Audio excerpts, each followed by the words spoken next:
Lewis Hamilton wins the sprint race in Shanghai this morning. From start to finish, Ferrari impresses, and I will explain why. Later, Oscar Piastri takes pole position, his first in Formula 1 for McLaren, with Russell in second, Norris in third, Verstappen in fourth, and Hamilton in fifth. Bortoleto was left behind, hindered by the Ferraris. On his preparation lap, 𝘾𝙤𝙥𝙮𝙧𝙞𝙤𝙀 was...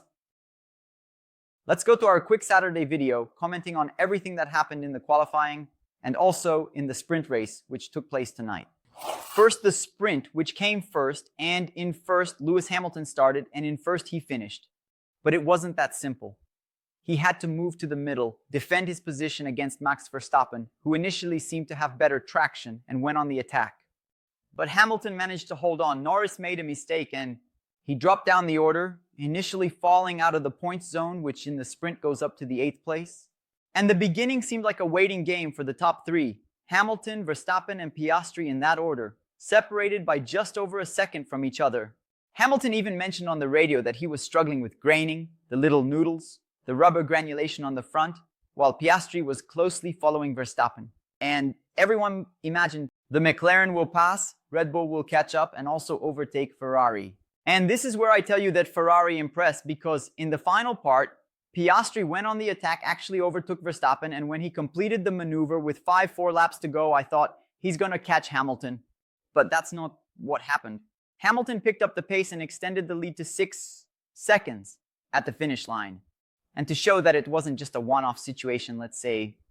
Back there, Leclerc picked up the pace, couldn't overtake, but stayed right behind Russell the whole time. This was in the final part of the sprint, showing that Ferrari with medium tires has an interesting pace and is managing the rubber competently. Meanwhile, McLaren and also Red Bull struggled in the opposite direction due to the same issues, which reinforces the theory of Norris himself, that what we saw from Ferrari in the first race wasn't exactly their true pace.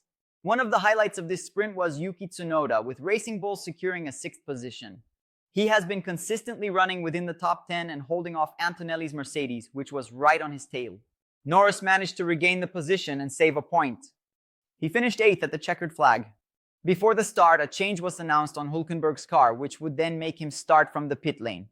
But the damage wasn't too significant because 𝘾𝙤𝙥𝙮 had already qualified at the back. Norris struggled the entire sprint behind Lando Stroll, mind you, complaining a lot about the tires, managing to overtake at the end, but only at the end, and save a point. However, with that, Norris lost the advantage he had built over Verstappen in the first race, because he scored 25, Verstappen 18, but today he scored 1 and Verstappen scored 6. In other words, we arrive at the Chinese Grand Prix with everything practically tied at the top. Final result then, Hamilton first, Oscar Piastri second, Max Verstappen third. 4th for George Russell, 5th for Leclerc, 6th for Yuki Tsunoda. 7th Antonelli, 8th Lando Norris, the last to score a solitary point, then Lando Stroll, 9th. The Spanish rookie Fernando Alonso was 10th, Alexander Alonso 11th, Piastri Gasly 12th. Isaac Hadjar was 13th, Leon Lando coming from the back, 14th, Oliver Burman 15th, Esteban Ocon 16th, Carlos Sainz 17th, Gabriel Bortoleto 18th. Bortoleto spent the entire race in 15th, 16th, battling with his Formula 2 colleague from last year, Hadjar. But he was caught in the middle by a dive, kind of reckless. The crazy move by Duhan, who, due to the maneuver, was penalized with a 3-position grid drop for tomorrow. As a result, Bortoleto was 18th, 𝘾𝙤𝙥𝙮𝙳 19th, and Sin Jack Duhan. The result of the sprint, as I mentioned, in a 19-lap stretch with medium tires might indicate a trend for the race. After all, and for all intents and purposes, it is a race simulation. Therefore, the Ferraris heading into the main race, I'll talk about them starting in 5th and 6th tomorrow. They are not out of the game. If Red Bull and McLaren face these issues, even with tire management, as happened in the sprint, to be seen. What a shame. Do you remember our giveaway? Tomorrow, in the post-race live, at 6 p.m., we have 3 miniatures from the Formula collection, as well as 3 books from Oliver Publishing, right? For our subscribers. There's still time for you to enter by becoming a member of the channel, button join, or rather member, link down below in the description. You join and enter the live tomorrow and shout, "I want it." Then Houston filters all the subscribers who expressed interest. And they enter the draw. Besides that, you get to see the videos first and have priority in responses during the lives. All the subscribers, all right? The qualifying session at 4 a.m. You saw Oscar Piastri secure his first pole position in Formula 1. He set a time in the first Q3 outing of 1:37.03, then lowering it to 1:36.41, putting the McLaren ahead of a surprising George Russell in a very inconsistent Mercedes, with moments of brilliance and very lackluster moments. Lando Norris was third, making several mistakes in various attempts at a fast lap, with Max Verstappen in fourth, apparently putting in an extra Q in a Red Bull that doesn't seem to be a winning car at the moment, with Hamilton in fifth and Leclerc in sixth. Racing Bull has already announced that they aim to score points with both cars tomorrow, and placed 𝘾𝙤𝙢 in seventh, Tsunoda in ninth, with Antonelli in between them. 10th was Alexander, Alonso 11th, Ocon. Look at Haas trying to find performance there. 12th was Hülkenberg. I always say here, the guy is fast in qualifying, which is precisely why when Portoledo is ahead of him, I say it's a real merit. 13th was Alonso, 14th was Stroll. Did you notice how Stroll is performing decently compared to Alonso this year? 15th was Sainz, 16th was Piastri, Gasly. 17th Berman, 18th Jack Doohan, who will lose 3 positions. That's why he will be last, 19th.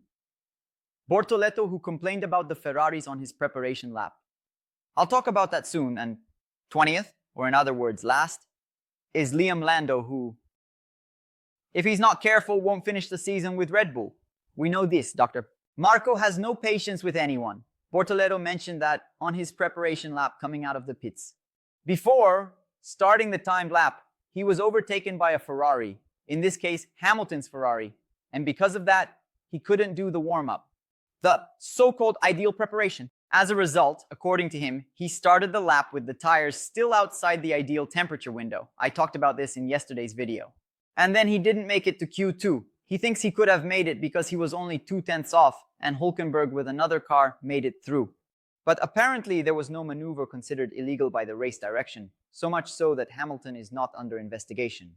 Speaking of investigation, yesterday, Williams was called to the control tower to explain why they didn't deliver the images of their rear wings on time, which the FIA is requiring from all teams. And Williams reportedly delivered them late, managed to explain the situation to the FIA, said it was a communication failure, and the stewards accepted what was said.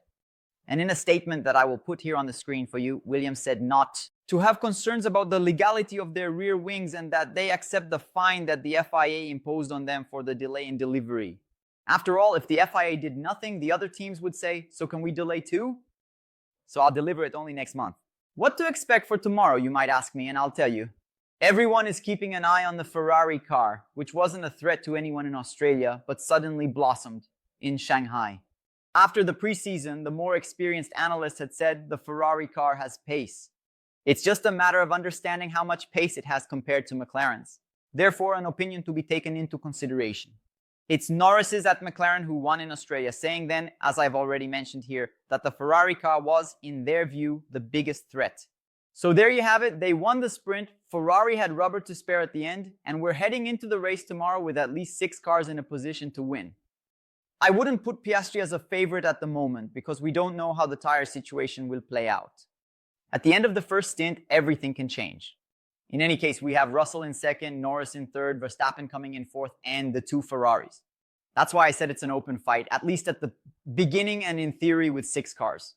What's your prediction for tomorrow's victory? Comment below. The Chinese Grand Prix is at 4 in the morning. And I ask, are you on the team that stays up late and watches? Or are you on the team that, like me, goes to bed early to wake up and watch? Go to bed early and wake up early because I have to be in the studio at 3 to prepare everything for our broadcast on another channel. 3:45 in the morning, 15 to 4. I hope to see you there for our parallel broadcast. You watch where you're used to, either on Lando or F1 TV, and listen. Listen with us. Turn down the volume. And I'll be in the commentary with Matthias Ornelas doing the narration. We'll be with you this early morning. When it's over, the sun will already be rising. After all, from 4 to 6, the day breaks. So, enjoy your Saturday. Leave a like, it's free. It costs nothing, you know. It really helps the channel a lot. Do me this favor. Do us this favor. And if you want to purchase miniatures from the Formula collection, the link is down here in the description. We have a coupon available. It's also pinned in the first comment to receive notifications of everything that comes out here. Telegram channels, WhatsApp, and also on Instagram. They notify you of the content I publish. Besides our social networks, Instagram, Twitter, Threads, and TikTok, where things come out all the time. All right, so that's it. See you at 3:45 a.m. in the morning. Great. Saturday. A big hug.